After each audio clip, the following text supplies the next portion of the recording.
Family abandoned me because sis blames me for her divorce. Years later, I get an email out of nowhere explaining me everything with proof. So I ruined her life with it. Almost 7 years ago, my family cut me out of their lives and kicked me out of the house. I, 29M, was 22 at the time and wasn't financially stable enough to rent an apartment in my own, and what had happened was so sudden that I'd had no time to prepare myself for it at all, mentally or financially. The reason behind all of this was my sister. My sister, Hannah, 37F, and I have never been close because of the significant age gap between us. She got married to her boyfriend, Pete, 39M, of 3 years when she was 27, and they were married for 3 years.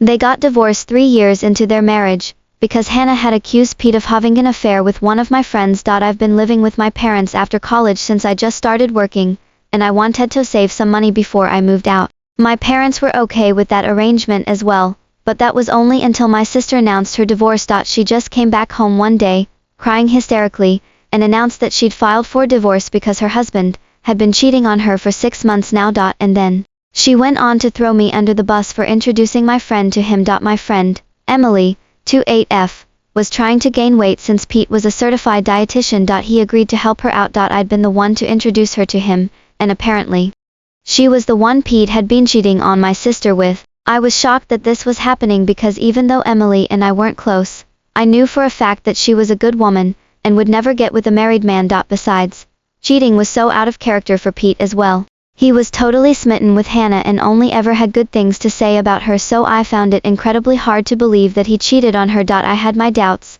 but my parents believed her instantly and didn't even question anything in spite of the fact that she never had any proof of him cheating. They just took her word for it, but I'm not going to hold that against them, since they will choose their own daughter over their son-in-law, regardless of who was right. What I didn't understand was why they readily kicked me out just because Hannah said so. She just stormed in one day, threw a tantrum, and somehow convinced my parents to throw me out simply because I'd been the one to introduce Emily to Pete. She accused me of ruining her marriage, and my parents agreed with her, for some reason. I was devastated and tried to stop my parents, but they weren't ready to listen to me at all, and told me that if I didn't leave then they'd forcefully kick me out. In just one day, I'd lost my family in my home, and had absolutely no idea where to go. I was literally sobbing out on the sidewalk with all my stuff for an hour or so before I was able to pull myself together, and went to a friend's house for the night. I tried contacting them every single day for the next few days but didn't have any luck. My friend was kind enough to let me live at his place, until I was able to find an apartment for myself. Unfortunately, my parents had pretty much made up their minds that I was in the wrong year, and I was the one responsible for the divorce. My mom and dad had actually told me that they were disgusted by what I'd done before kicking me out, which didn't even make sense because it wasn't as if I'd been the one who Pete cheated with. They'd blocked my number so I couldn't get through to them at all, and when I tried to visit them, my mom threatened to call the cops on me if I didn't leave. So after that, I finally realized that they were serious about this and actually did blame me for whatever had happened. I don't think I had any reason to be surprised since my sister always had been the favorite child. My parents had never really planned for a second child, so I ended up always getting sidelined, and while I didn't care much for a growing up, I didn't know that it would lead to something so huge. Thinking about it now, I guess I should have seen it coming, but honestly, I don't think anyone in my place could have seen something like this coming. Anyway, I even tried to figure out things for myself to make sense of it all for the next couple of weeks, since Hannah and my parents had practically cut me off altogether. Andy had no way to get to them. I couldn't speak to Pete either because he blocked me too, which didn't make any sense to me. I couldn't find him either because both Hannah and Pete had vacated the house they used to live in and had left to live with their respective parents instead. So I had no way to get through to anyone involved, which is why I approached my last resort to get to the truth, Emily. Like I said, Emily and I weren't really close, but I had to do what I had to do, so I just asked to meet her one day and explain the situation to her. I asked her if what Hannah had said about the affair was true, and she denied it vehemently. And I believed her, to be honest. Emily told me that she'd only ever met Pete a few times, and only in a professional capacity, so there was absolutely nothing going on between them, and she had no idea why Hannah would something so awful about her. She even told me that she'd had a steady boyfriend for a couple of years already and was planning to get hitched in a few months, too. She even showed me pictures, and what she told me was way more convincing than whatever Hannah had said. I had no proof, but I just knew somehow that Hannah had been lying about the real reason for the divorce. But since I had no proof, I couldn't go back to my family, and I most certainly couldn't go back without it. Back then, I was pretty desperate to go back to living with my family since I really missed them, despite what they'd done to me. With time, however, I was able to get over it and move on with my life. I managed to find a place and made my job the purpose of my life so that I'd have something to distract myself with. And I also had to pay the bills, so it was a better way of coping than just sitting around and being depressed since I didn't have any other option either. I was hurting a lot, but I knew I had to go on somehow, with or without my family support. Years passed and now, I'm doing much better in life. I've moved from my tiny apartment to a much bigger one, and even got engaged to my girlfriend off 2 years around a week ago. And our engagement post is what ended up being a game changer for me, because just a few days after that post, I received an email out of literally nowhere that not only explained the entire story of Hannah's divorce to me, and gave me all the answers I needed, but also had proof attached. My fiancé, Lisa, 30F, usually only posted us on Instagram, but the picture from our engagement made it to her Facebook feed as well, where she had a wider audience. It was a public post as well, and a lot of people saw it. Including my ex-brother-in-law, Pete. He happened to be someone my fiancé had met at a seminar a few years back since she was a doctor, and it ended up adding him on Facebook, which is how he found me. It really is a small world, and for the first time, I was glad about it. He reached out to me a few days after reposted, but instead of texting me on social media, he decided to send me an anonymous email.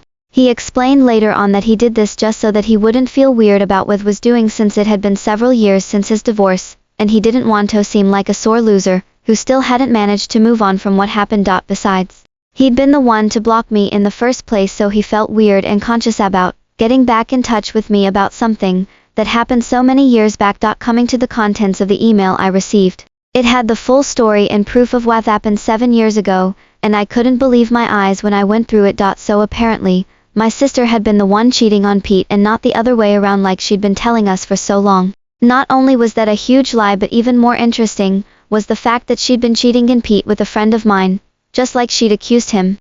My friend Frank, 28M, was a cashier at the grocery store near Hannah's house back then, and I never would have made the connection myself since I'd literally never seen them together. I guess they kept it well under wraps, but not enough for Pete to not find out. And when Hannah was confronted, she told Pete that it was all my fault because I'd been Theon to introduce her to Frank, and had even told her about how he needed her help since he was an aspiring singer, and she was a pretty good singer herself. She agreed to help him, and bam, they'd fallen in love before they knew it. She even said that I was in on IT, and it helped them keep things under wraps for so long. Obviously, all of this was a complete lie, and I hadn't even known that Frank and Hannah had something going on. He was outraged when he found out and ended up blocking my entire family, which he admits now was kind of stupid on his part, but he was so angry that he hadn't given his actions much thought. Of course, he told me all of that in person, since the email itself was meant to be as impersonal as possible, as he didn't want it to be traced back to him, but I did figure it out. The proof that he'd attached were a bunch of screenshots of emails between my sister and Frank where they were discussing how easy it is to fool Pete, and were full of confessions of love and plans for where they were going to meet next. There was no way she could deny any of this because she'd even signed off in the emails with her middle name, which not many people are aware of. I had her dead to rights. I figured out that it must have been Pete who'd sent me this email after I combed through Lisa's Facebook friends, because my gut feeling told me that this definitely had something to with social media, and when I was finally able to find Pete in her list, I got in touch with him. We decided to meet a few days ago, and he told me that he'd found out about what Hannah had told her family from Emily, who'd met him a couple of years back. I'd told her to keep my side of the story a secret, and I was kicking myself for it when I realized that if I hadn't said that, she probably would have told Pete about it, and I would have been able to prove my innocence ages ago. Anyway, they'd run into each other a couple of years ago, and she'd ended up asking him about the divorce, so they got to talking, and finally, he'd also learned what Hannah had told us. He confessed that he wanted to talk to me about it, and tell me the truth, but didn't because he felt weird. I swear, if Pete wasn't so easily embarrassed, my life would have been a lot easier to deal with. I did forgive him though, since I needed his help to absolutely destroy my sister, and I'd be on board with it as well. Hannah had definitely been lying to my parents so she'd have financial support during her divorce, and had even thrown me under the bus for good measure, because she'd known that a conversation with Emily and I'd know the truth. I couldn't wrap my head around the fact that someone, especially someone who was related to maybe blood, could be the selfish. I'm sure she'd never bothered to set the record straight either, and my parents had just laughed up whatever lie she'd been feeding them during her divorce. She'd known that if the truth about her being the cheater had been revealed to her parents, she would have been in big trouble and she just couldn't risk that. Well, too bad, but it was finally out now, and I was going to use it to ruin her life just like she'd ruined mine all those years ago. I didn't know if my family lived in the same house, since I hadn't visited them for 7 years, but as luck would have it, they hadn't moved. I confirmed with an old neighbor of mine before showing up and was glad to learn that Hannah was still living with them as well. That wasn't very surprising to me because Hannah always had been a couch potato and hated doing any work herself, so if she had the option of living with her aging parents and making them do all the chores for her, she'd definitely do it. Anyway, 2 days back, Pete and I just showed up without warning at their house. My mom opened the door, and we barely even gave her any time to register what was happening before Rue walked in. My dad and Hannah were also present in the living room, and we were one happy family again, but not for long since their expression soured just as soon as we entered. My dad began to threaten us immediately, and said that he'd call the cops if we didn't get the hell out of his house, and I shot right back, saying that he was free to do whatever he wanted to, but only after he'd read the documents that we were about to show them. My parents looked incredibly confused, but Hannah looked like she was going to barf and excuse herself so that she could go to her room. I thought she was trying to escape, but there was no point in doing so anyway. Pete went on to show the divorce documents and the screenshots of Hannah and Frank's emails while I explained the real story. Pete also told my parents how Hannah had to give up our family heirloom, my grandmother's diamond ring, in a settlement because she couldn't afford to pay him the money since she's a high school teacher, so she had to sell the ring instead. My parents were already horrified by what we told them, and that was just the cherry on top. We watched the drama unfold as my dad demanded an explanation from Hannah for all that happened, and when she still tried to lie and cover up the truth despite all the evidence against her, my dad promptly kicked her out. He packed her stuff for her and handed over the bag to her, then told us all to get the hell out of their house. I didn't need to be told twice, and left with Pete while my sister begged and pleaded with my parents to let her back, and just like I had all those years ago. This was karma at its best, and I couldn't be happier about it. It's been a couple of days since then, and my sister showed up at my place a few hours ago, demanding that I make things right with my parents immediately. I didn't even know how she found me, but I told her that I didn't know her anything anymore. She'd ruined my life once, so I repaid her the favor, and we were now fair and square. I guess she really had no pride left, because as soon as I said that, she started sobbing and accusing me of being a monster. I didn't care much for her drama, though, and shut the door while she continued to sob hurtlessly. I just put my headphones on and listened to music while Lisa, my fiancée, worked in her study so neither of us would be disturbed. After a while, Hannah finally left us alone, but she left a message with a marker on my door to remind me that I was nothing but an eventual monster. I don't see anything wrong with what I did, very frankly, and don't feel sorry in the least, but Hannah seems pretty convinced that I'm the villain here, somehow. I just did to her what she'd done to me several years ago, except that I told the truth while she did nothing except lie and throw me under the bus. So what do you guys think I'd have for ruining my sister's life and getting her kicked out 7 years after she accused him of causing her divorce?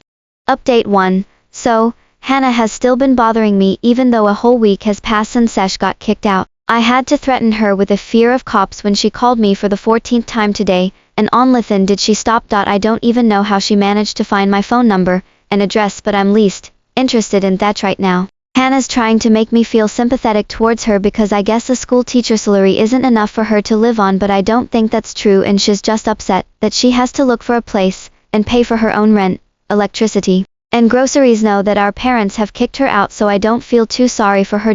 And in case you guys were wondering, yes, I did block her number several times, but I guess she's making her friends at me to conference calls, so there's no point. As for my parents, they're just as bad, if not worse than Hannah. They found me on Facebook and saw the post about my engagement as well. So now, they want to be part of my life once more, and even expressed their desire to attend my wedding. They haven't apologized yet, but for some reason, they expect me to just invite them to my wedding, which is supposed to be a really important day for me.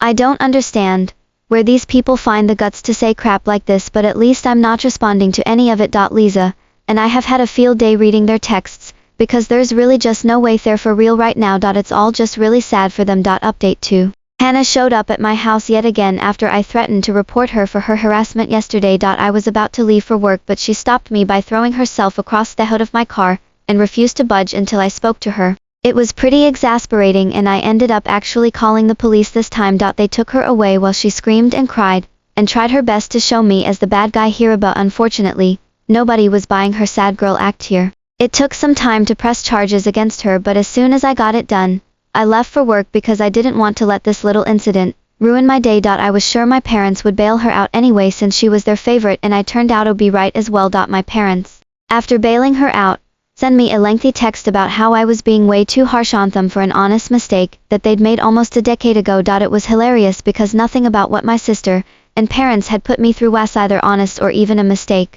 They knew what they were doing and were definitely aware of how cruel they were, but that didn't stop them from throwing me out onto the street in spite of knowing that I had no other place to go. So now that I can do the same to them, I don't see a reason to be forgiving and kind. I texted my parents back saying that they'd lost any right to tell me what I could and couldn't do 7 years ago, so they'd better stop deluding themselves. I haven't blocked them yet since I haven't had the time to check my messages, but I will soon. Hopefully. Then I'll be rid of this entire family for good. Update 3. I just got back home from work and checked my socials, only to see that my parents had yet again sent me another long message. Lisa and I went through it together, and I swear, this was the funniest thing I've ever read. I guess the poor folks don't even know that I'm not even hurt by anything they say or do now. I'm just laughing at how delusional and pathetic they are. Apparently, they still believe that we're family, and told me that they've taken Hannah back in with them, and have decided that both their kids deserve a second chance. As if I'd ever been in the wrong at all. So while they'd taken my sister back in,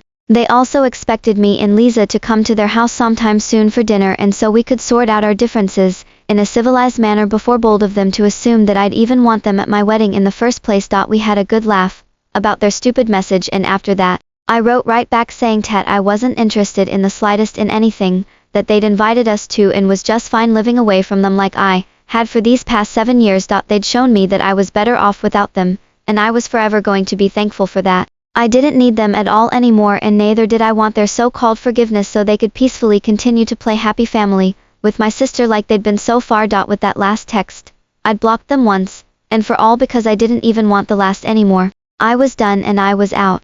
I'm sure they'll try to get back in touch with me one way or another soon, but too bad for them. I'm not having it anymore.